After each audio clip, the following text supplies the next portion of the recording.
સુરતના વરાછા વિસ્તારમાં આંગડિયા પેઢીનો કર્મચારી લૂંટાયો હોવાની ઘટના પ્રકાશમાં આવી છે. નકલી પોલીસ બનીને આવેલા લૂંટારુએ લૂંટ ચલાવી ફરાર થઈ ગયા હતા. આ બનાવમાં અમદાવાદથી સુરત બસમાં આવી રહેલા આર મહેન્દ્ર આંગડિયા પેઢીના કર્મચારીને લૂંટી લેવામાં આવ્યો હતો. કર્મચારી પાસેના સોના ચાંદી અને રોકડ મળી કુલ રૂપિયા 16.50 લાખની લૂંટ કરવામાં આવી હતી. આંગડિયા પેઢીનો કર્મચારી બસમાંથી ઉતરી તેને લેવા આવતા કર્મચારીની રાહ જોતો હતો. તે દરમિયાન એક કાર આવી અને પોલીસ હોવાની ઓળખ આપી કર્મચારીને બેસાડી લઈ ગયા હતા અને લૂંટ ચલાવી ફરાર થઈ ગયા હતા. જ્યારે સમગ્ર ઘટના સીસીટીવી કેમેરામાં કેદ થઈ હોવાનું જાણવા મળ્યું હતું. આર મહેન્દ્ર આંગડિયા પેઢી સાથે 24 કલાકમાં બીજો બનાવ બન્યો હોવાનું જાણવા મળ્યું હતું, જેમાં બસમાં કર્મચારીની નજર ચૂકવી 26 લાખના સોના ચાંદીના અને રોકડના મુદ્દામાલની ચોરી થઈ હોવાનું જાણવા મળ્યું હતું. કુલ રૂપિયા 42 લાખથી વધુ મુદ્દામાલ ગયાની વરાછા પોલીસ મથકમાં ફરિયાદ નોંધાઈ છે. જ્યારે સમગ્ર મામલે વરાછા પોલીસે ગુનો નોંધી વધુ તપાસ હાથ ધરી છે.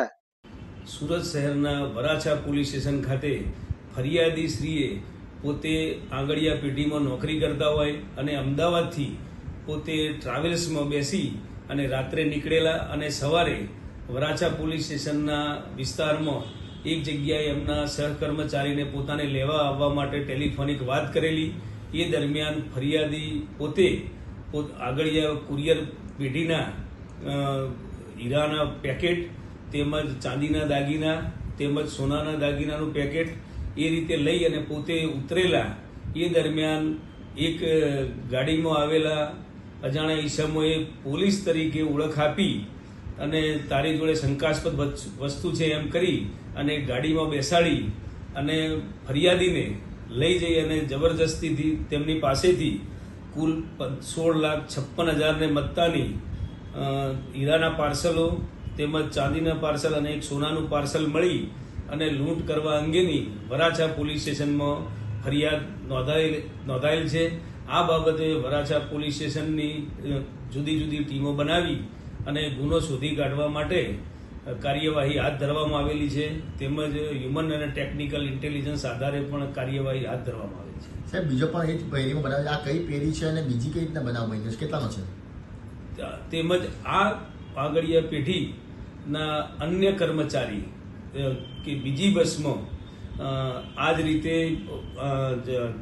હીરાના પાર્સલ લઈ અને અમદાવાદથી નીકળી અને સુરત ખાતે આવતા હતા ત્યારે વહેલી સવારે અગાઉના દિવસની જેમ જ પોતે એમના સહકર્મચારીને લેવા માટે આવવાનું જણાવતા તેઓ ટેલિફોનિક વાત થતાં સહકર્મચારી આવેલ હતા અને ફરિયાદી પોતે જે ટ્રાવેલ્સમાં બેસેલા હતા તેમાં જે આ હીરાનું પાર્સલ હતું એની અંદર 25 નંગ હીરાના પાર્સલો તથા સોનાના 2 પાર્સલ હતા. એ સોફા એટલે કે ડ્રાઈવર સીટની પાછળની સીટમાં એમને મૂકી અને ડ્રાઈવર સાથે વાતચીત કરતા હતા. એ દરમિયાનમાં નજર ચૂકવી અને ફરિયાદીના આ હીરાના પાર્સલ કોઈ ઈસમ ચોરી કરી લઈ ગયેલ. આમ બંને જે ફરિયાદો થયેલ છે તેમાં R Mahendra Kumar and company કે જે આંગડિયા પેઢી છે એની સુરતમાં પણ બ્રાન્ચો છે, એ રીતે અમદાવાદ અને ગુજરાતમાં પણ અન્ય બ્રાન્ચો આવેલી છે. તો એમની આ આંગડિયા પેઢી જોડે આ પ્રકારનો બનાવ બનેલ છે.